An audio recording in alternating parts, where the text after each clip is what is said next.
Yo, what's going on, guys? Crispy Flakes here. Welcome to Extra Crispy. For today's video, we are going to be reacting to the top 10 most dominant players in NBA history. Now, keep in mind, man, as we watch this video, the order of it is going to be very important, man, because essentially, you know, you're saying number 1 is more dominant than the guy like number 3 and things like that, right, man? So, yes, a quick funny story before we get going on this. The most dominant player. Okay, so I was watching the Warriors-Clippers game with my girlfriend last night, right? And on the screen, it said, bench, 30 points per game, you know, showing that the Clippers bench averages 30 points per game.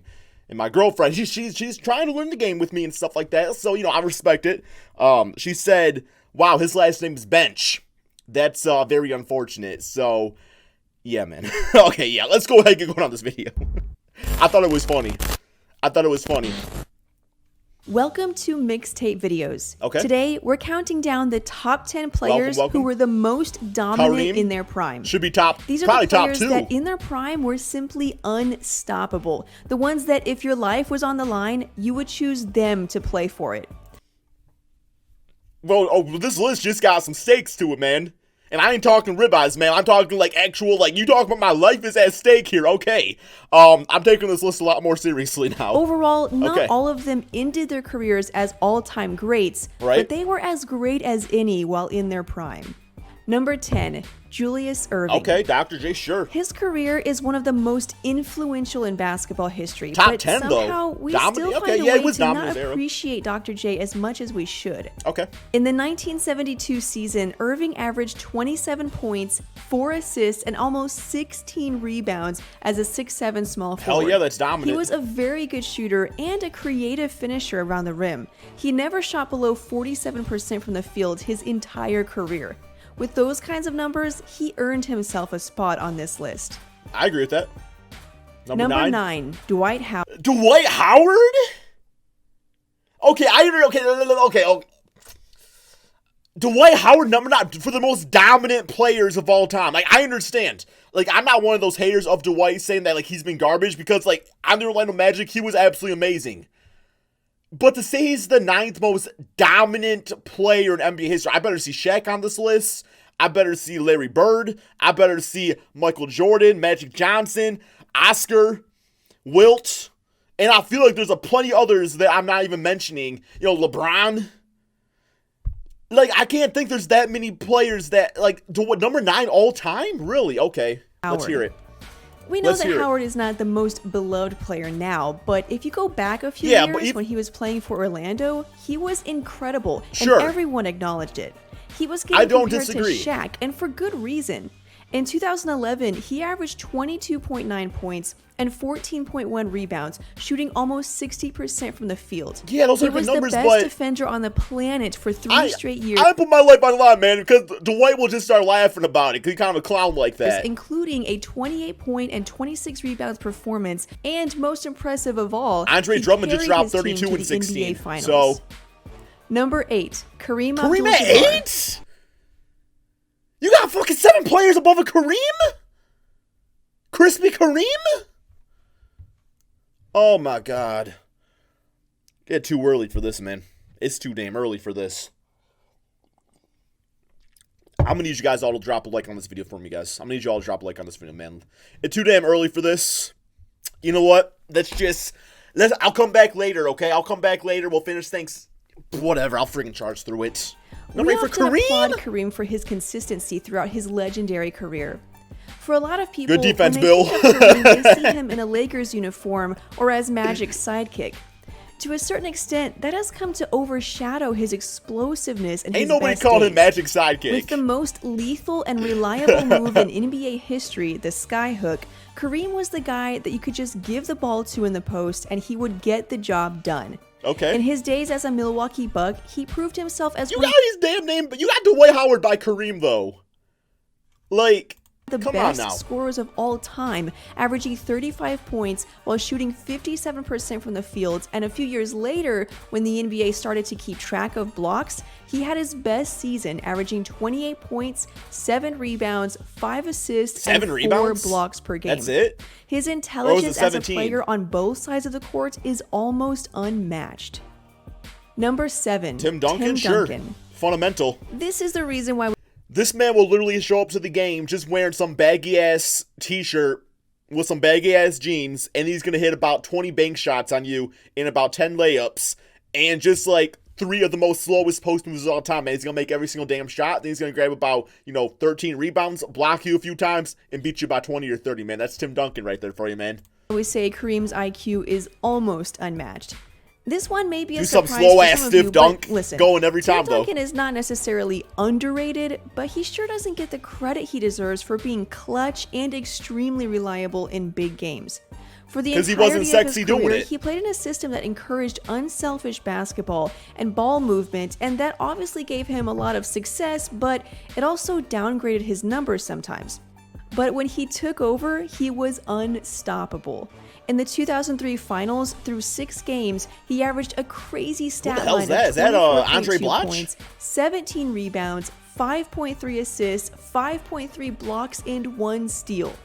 Then in 2006, he scored 41 points and grabbed 15 rebounds in Game 7 of the Western Conference semifinals and had 4 40-point playoff games.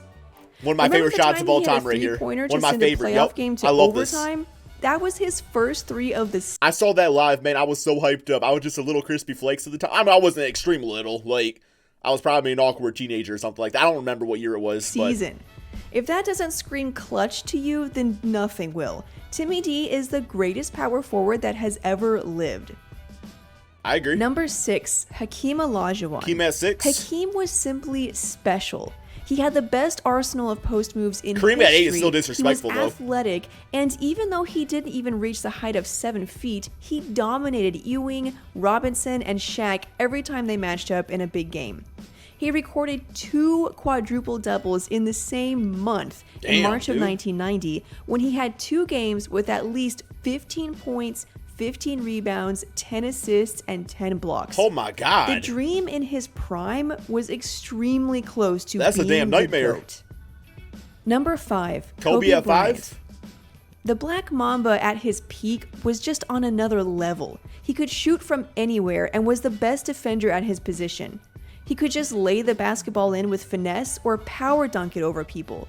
When Kobe was the best player in the world between 2004 and 2008 or so, he demonstrated... Let's think, Dwight Howard's on this list, but that means there's 4 spots left? I don't remember. So that means LeBron, Curry, Magic, Larry, and Michael Jordan. That's one of those 5 players going to get left out. I would say is more dominant than Dwight Howard. Even Steph Curry, from like the 3-point shot, the way he utilized the 3-point shot, man, is more dominant than I thought what Dwight Howard did. And that's no hate towards the man. Like, I get it. I don't have him as my top 10 most dominant player of all time.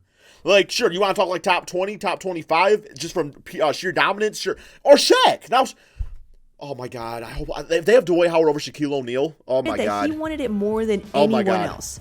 81 points versus the Raptors, 62 points in 32 minutes against the Mavs. He's tied for second for the most 3-pointers made in a game with 12. He has 26 50-plus point games and countless game winners. It's astonishing how other players looked up to him. He was one of the last players that people were intimidated by. Number 4, Wilt Chamberlain at 4. Many NBA fans take Chamberlain as the most dominant force in NBA history. Now, we may disagree, but still, how could we leave out a guy who averaged 50 points and 25 rebounds? That is completely unheard of, and no one will ever come close to those kinds of numbers. During Chamberlain's time in the NBA, the league didn't keep track of blocks, but we could only imagine he probably averaged 6 or 7 per game. If not more. As a center, he even led the league in assists for one season. That is the ultimate testament to his versatility and dominance on the court night in and night out. It's like a Gucci version Number 3, of Jokic. LeBron James. This season, LeBron James averaged 26, 8, and 8. And this is when he's getting out of his prime. In 2013, when he should have been the first unanimous MVP, not only were his numbers amazing at 27, 8, and 6, but judging him by the eye test alone, he weighs about the same as a power forward and runs at the speed of a point guard. How could you stop like a thick that? John Wall. Even though he can be a solo act, like in 2007 when he scored the last 25 points for his team against the Pistons, or in 2012 against the Celtics when he was just locked in and finished the game with 45 points and 15 rebounds, he also distributes the basketball better than anyone else in the game right now. He elevates everyone's level of playing, and on top of all of that, try to post in up. his LeBron's like, prime, get the hell out of my way, man. He was a lockdown defender. Get the hell out of here. Number 2, Michael Jordan. MJ had 2. Wow. Okay, I am so confused at who number 1's gonna be, and it better be Shaq though. Like if we're going with the logic of this video, and you have Dwight Howard at number 9, and you say he played just like Shaq, Shaq better be number 1. What can we say? He's the if Dwight's over Shaq, man, oh my God. He averaged 32 points per game, shooting a ridiculously high 53% from the field, plus 8 assists, 8 rebounds, and 3 steals. He didn't shoot well from the perimeter, but he didn't have to. In his prime, he was the ultimate winner and the closest we have ever seen to a perfect basketball player. But there is still one spot left, and you probably know who it is. Do I? Number 1, okay. Shaquille O'Neal.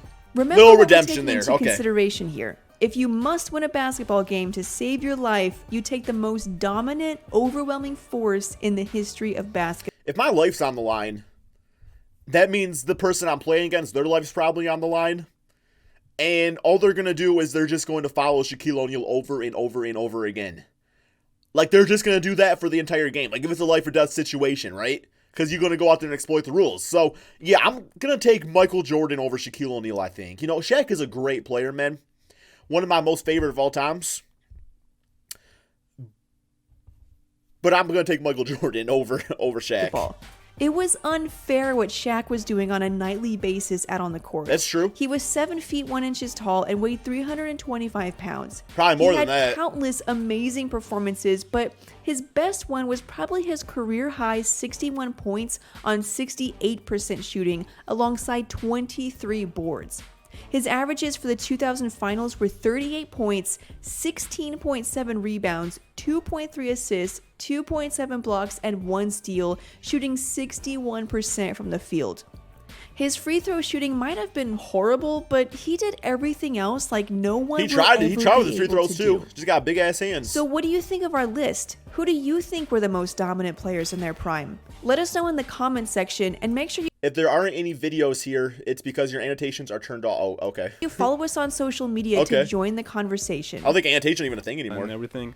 We know we haven't uploaded content on our... Between 2000... Yeah, that dude at the end here, I don't like... I still think Mixtape, like, still make videos, but I don't really hear from the girl at all. And, like, I think she needs to start making videos again. So, yeah, guys, go find her on social media and tell her Crispy Flakes said to start making videos again, because I actually really do like their page's content. I do think they have a way of, like, explaining things that, you know, we find it controversial, but I think when you got controversy like this, it makes for good discussion, because if we just all had the same agreements on every single list, man, it'd be boring. So, yeah, I think they do a good job, man. But, yeah, I don't really see as many videos anymore, so...